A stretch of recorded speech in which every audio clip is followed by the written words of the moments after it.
Speedway Report is a production of ZTV. Well, Darlington, South Carolina breaks tradition and races on Mother's Day. ARCA continues its sad decay, and the Indianapolis Motor Speedway will have cars on track this week. Welcome to Speedway Report for Monday, May the 10th, 2021. From the shores of Lake Norman in Race City, USA, Mooresville, North Carolina, I'm Patrick Reynolds, and welcome to the fastest half hour in racing. Have you subscribed to our YouTube channel yet? Please do. Hop on YouTube. You can search Speedway Report with Patrick Reynolds, and we are right there. Click on a subscription button. And today, you can see the lettering just off camera. I'm rocking my Jade Avedisian t-shirt. I'll give you a look. Number 14, a young sprint car racer out of California. Met her and her family last summer in Illinois at the High Banks Hustle. She's only in her teens. I don't think she can drive on the road yet, but the family was nice enough to give you a really cool t-shirt. I love supporting local short track racing. So Jade Avedisian and Avid Racing, catch up with them on social media. Good folks.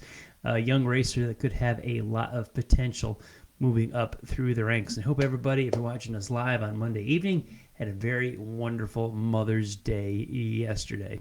Let's talk about Mother's Day weekend. Who won what? What's going on? NASCAR Cup raced on Mother's Day, not through a rain delay, but actual scheduling in Darlington, South Carolina. Martin Truex Jr. took his third win of the season. Xfinity Series raced in Darlington on Saturday, is won by Justin Allgaier, and the Trucks raced Friday night, taken by Sheldon Creed.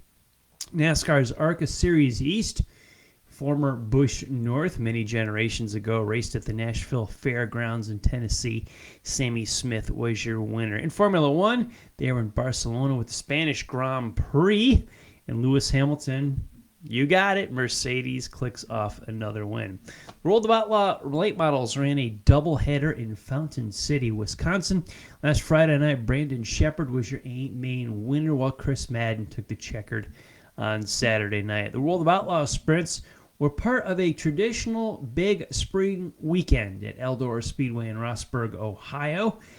They were off last year because of COVID, which is a shame because this is a dandy doubleheader. It's the hashtag Let's Race 2. World of Outlaw Sprint Cars and the USAC Sprint Cars with the wings. Friday night was won by taken by Brent Marks, and Saturday night's A-Main by Sheldon Hodenschild. In USAC Sprints, Tyler Courtney won on Friday, and Robert Ballou won Saturday. I've never been to this event, but this has got to be a fantastic doubleheader weekend with winged and non-winged sprint cars. Gosh, you got two A divisions there, no support class. I love that with sprint cars. Gosh, in Eldora, might have to look for that one in 2022 on Patrick's travel list. In Grandview, Pennsylvania, Dwayne Howard was a small block modified feature winner on Saturday night. And the Cars Tour won 125 laps in Elon, North Carolina, taken by Lane Riggs. In the Southern Modified Racing Series, the Smart Mod Tour raced at Franklin County Speedway in Virginia. John Smith was the winner there. Possibly the race of the weekend might have been that modified race on Saturday night. Well, we were not live last week, 1 week ago, if you're watching us on May the 10th. But during the past week before that, we lost one of the giants of auto racing, and Bobby Unser, three-time winner of the Indianapolis 500, just tremendous champion all around at Pikes Peak with the hill climb and the wins, the championships, what he accomplished through the years, just legend, an icon of the IndyCar world, and the family name certainly that ranks up there with Earnhardt's, Petty's, Andretti's, Unsers. Bobby Unser, we lost him at 87 before last week's, what would have been last week's Speedway Report show. If you are watching us May the 10th live, on May 11th, Tuesday, 1 p.m. Eastern Time, there will be a church service memorial that will be streamed if you're interested in watching it. I believe it's calvarychurchnm.com/Bobby Unser. If you look up the Calvary Church in New Mexico, the rest of it should be self-explanatory. Just Google that, and it should take you to the feed on Tuesday, May the 11th at 1 p.m. Eastern Time. Well, big racing weekend in Darlington is just one of the most historic tracks in all of NASCAR, arguably the most historic track, and they certainly broke tradition with yesterday's move. Actually racing on Mother's Day. For years, there was a tradition of, I wouldn't call it a tradition, but they moved their spring race to Mother's Day Saturday night, where it actually flourished and gained a strong showing, leaving Sunday open for Mother's Day while they raced on Saturday night. In 2007, I believe that race was rained out and moved to Sunday, so it was run on Mother's Day then, but never scheduled. We haven't had a scheduled Mother's Day race since, I want to say it was the Winston in 1986 that was run in Atlanta, the second year the Winston was run, now known as the All-Star Race. I think it's known as the All-Star Race. But and the crowd for that race was pretty bad in Atlanta. Of course, that bad crowd in Atlanta then in 1986 may actually be a good crowd for a Cup Series race in 2021. We raced on Mother's Day. It used to be sacred. I don't have any idea why it was, what logical reason we had to race on Mother's Day. The limited seating in the grandstands for so many of these races is really playing into NASCAR's hands, because I think they pissed off so many fans, they're not coming to the track anyway. So we've got limited seating at these tracks, and I think that's playing right into the COVID excuse pocket of NASCAR's jacket with the low crowds. Actually, when you looked at the grandstand from an angle yesterday for the Cup race, it looked like there was a pretty healthy crowd there. Overhead shots clearly showed the gaps, the social distancing, and the conditions that we're working under. On a Mother's Day Sunday, I don't know if the crowd would have been much better, but we're getting to that. NASCAR has announced that later on this year, some tracks, including Darlington and including the Daytona International Speedway, will be operating at full capacity. That's your headline. Here's your sub-headline or details within the story. For those vaccinated or pledging to be vaccinated, we are absolutely 100% crossing a line here by not selling them tickets if they're not vaccinated or not for the COVID virus. We can go down this COVID rabbit hole of politics and the nightmare and the telephone game that we've been through in the past year. Whether someone's vaccinated or not, it is their business, and you have no right to tell them whether they can and cannot purchase a ticket for an event. At the same time, with America and our freedom, if a company wants to sell tickets to whomever they want, I think this is some form of discrimination here. I think. I don't know. It just seems to me like you can't be asking people personal questions like that or delving into their personal business. If someone is vaccinated or not, that's their business and nobody else's. I don't see the push here to get them vaccinated in order to sell them tickets to fill up Daytona for the Firecracker 400. I know the press secretary of the Biden administration said several weeks ago that they were working to try to reach out to conservative organizations to try to get Republicans and conservatives vaccinated. That cascaded back on her and collapsed. It was a PR mess as she tried to, I guess from her liberal side, try to reach the conservative side of the aisle. It did not go over well in several news outlets. Anyway, NASCAR has hopped online, and they are in full, I guess, support of this, that we're going to fill the grandstands up, but you have to be vaccinated. I'll pass. You can keep your race tickets, and I'll keep my money, and I won't be vaccinated. There, problem solved for that. My whole breaking Mother's Day tradition at Darlington, vaccinations required at certain tracks to open up to full capacity. Playoffs and stages. I got to ask you guys, my audience, how much do you care about NASCAR?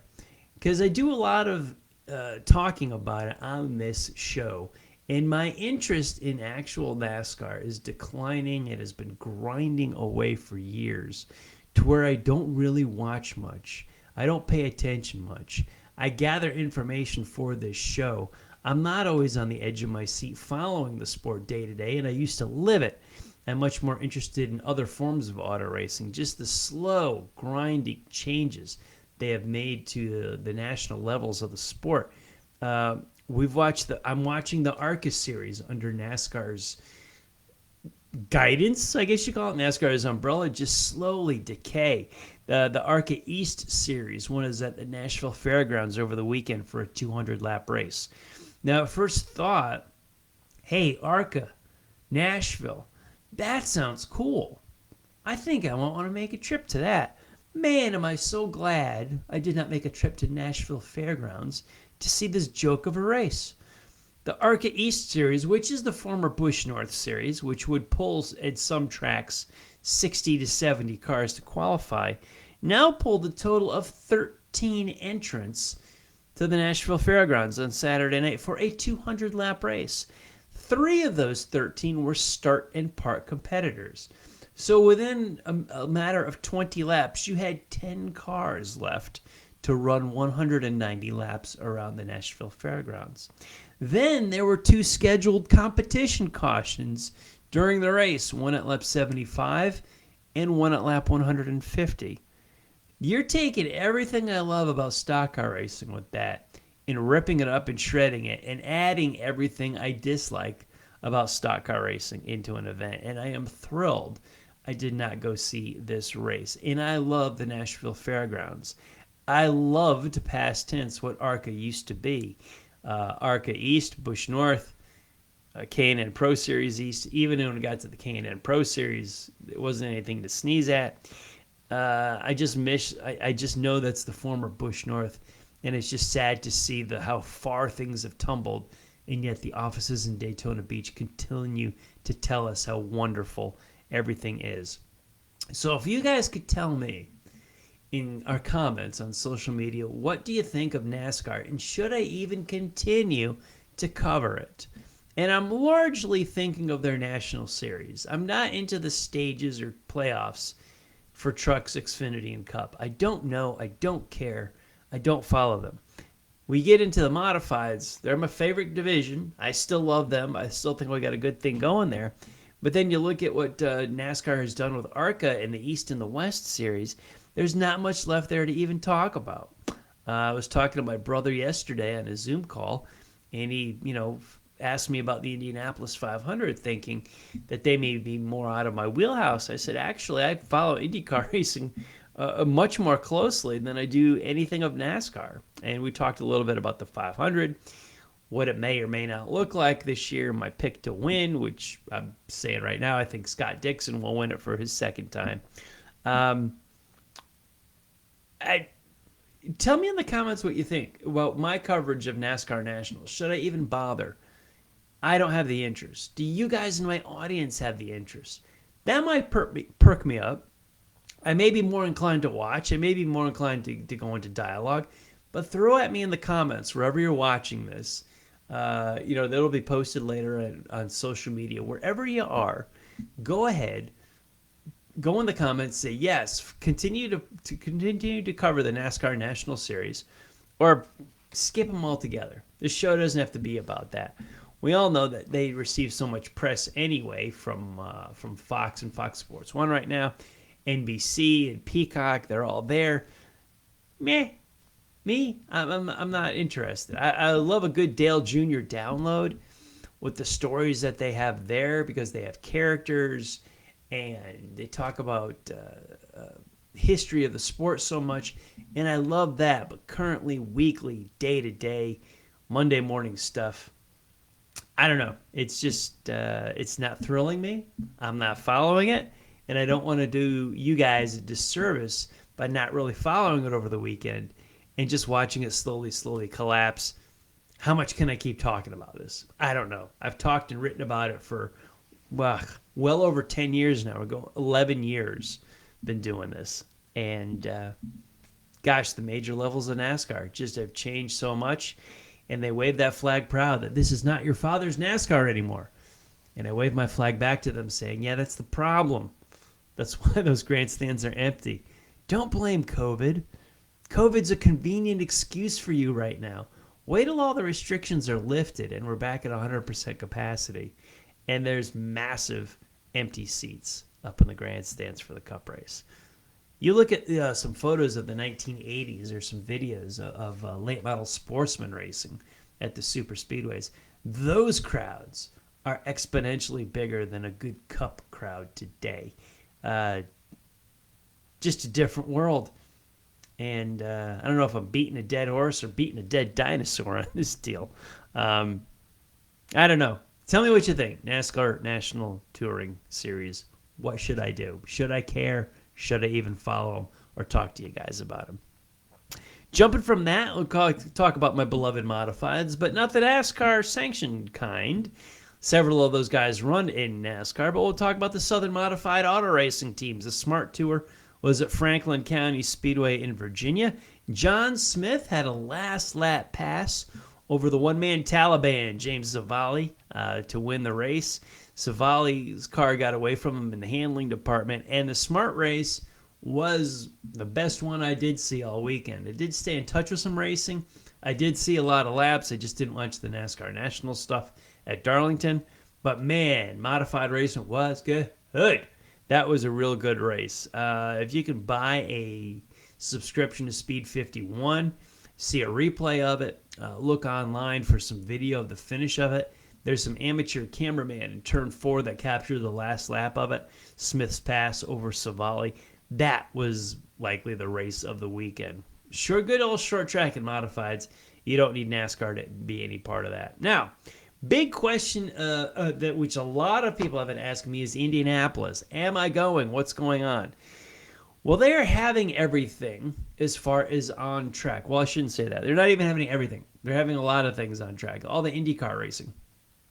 The Grand Prix is coming up this weekend on the road course. The 500 in 2 weeks and qualifying for the 500 in 1 week. Practice will begin for the 500, I believe, a week from today. They'll get them on track or somewhere thereabouts. And later this week, we're going to go racing on the road course. The Freedom 100 for Indy Lights is not part of 500 this year. No pit stop competition. We're pretty much just going to practice, qualify, and race. No concert, no traditional carb day, no Legends Day. It's largely a Super Bowl week with just the football game. This will be the Indy 500 with pretty much just the actual racing is all we're going to see at the Brickyard this year. 40% capacity for the grandstands. Media members that I have polled, this is the week of the Grand Prix, and our credentials have always been good for the entire month of May. There are many people, media-wise, have not heard a thing as far as credentials, who's getting them, who's not getting them. I've been asked many times, can you get into the 500? I don't know. We haven't heard a thing. So it's not like a last-minute approval process and then you can hop on a plane real quick. I don't even know what's going on up there. The lack of information is kind of shocking coming out of the Indianapolis Motor Speedway. Who's getting their tickets? Who is not? I've seen some people that do have their tickets, others not, but they're not getting responded to. And I think that's been the biggest black hole with the Indianapolis Motor Speedway is lack of response when questions are asked and people try to find out information. There's just no response from the Speedway, which is disappointing. I even turned to social media to try to message the Speedway there to try to find out more about the attendance for the 500, who can get in, who cannot go, how are they going to decide, and there's been no response. Speaking of social media, Kyle Busch lambasted NASCAR yesterday. He finished third, and he complained about NASCAR's social media, celebrating the winner but beating up everybody that didn't follow. Well, too many professional organizations like NASCAR put their social media in the hands of some teenage person or some early 20 college grad that knows really nothing about the sport. There's a lot of people that are in those positions that are not good for their company. And this goes way beyond the sport of auto racing, but just generally social media, the people running the show, not a good fit. in any professional manner at all. I'm going to get out of here tonight. I'd love to hear your comments on NASCAR, what you think I should or should not be doing with the National Series here on Speedway Report. But I'm going to tip my hat to the Speedway Report Racer of the Week. I'm going to give it to John Smith. Saturday night workhorse, that's the kind of guy that makes up the backbone of the sport. John Smith, smart modified winner of Franklin County Speedway in Virginia with a last lap pass to James Savali. John Smith, you are the Speedway Report Racer of the Week. You keep up in our broadcast, in between our broadcasts on SpeedwayReport.com with all of our archived shows. Download some podcasts for your summer road trip this year. On social media, let's start with Facebook. We are on Racers Reunion and Speedway Report with Patrick Reynolds. On Twitter, I'm at Speedway Report and at Speedway Pat. On racersreunion.com in the forum. And like I said at the top of the show, our YouTube channel. Big thanks to everyone that joined the Facebook live feed. I'm going to check in with you guys here shortly, kind of the after show, so to speak. Just too much to produce and manhandle right now during the live show. But I want to thank all of our military past and present for the freedoms we enjoy as Americans in our daily life, including the simple things like bench racing right here on a Monday night. Freedom is not free, and a veteran paid that bill for us. To all of the men and women who are defending freedom and watching Speedway Report, you take care of yourselves and come home soon. A special salute to teachers, school staff, firefighters, police officers, and paramedics in our own communities. They are quiet and modest heroes every single day. God bless and thank you. You've been watching Speedway Report from the shores of Lake Norman in Race City, USA, Mooresville, North Carolina. Please like our Facebook page, Speedway Report with Patrick Reynolds, and follow me on Twitter. I'm at Speedway Pat. Now, on the Drag Racing List Facebook page, coming up in about 8 minutes is Drag List Live. So if you're on Facebook right now, join Bill Pratt and John Bachman at the top of the hour. Go to the Drag Racing List page on Facebook. I'll be back live here on Facebook Monday the 17th, May the 17th. We've got NHRA's 4-wide nationals here in Charlotte, the Indianapolis Grand Prix, and NASCAR National Series at Dover, Delaware. Or do I? You guys tell me. This show has always been about the fans and the audience. What do you think? What should I be talking about on this show? I'd love to hear from you. You take care of yourselves and take care of each other. I'll see y'all next week.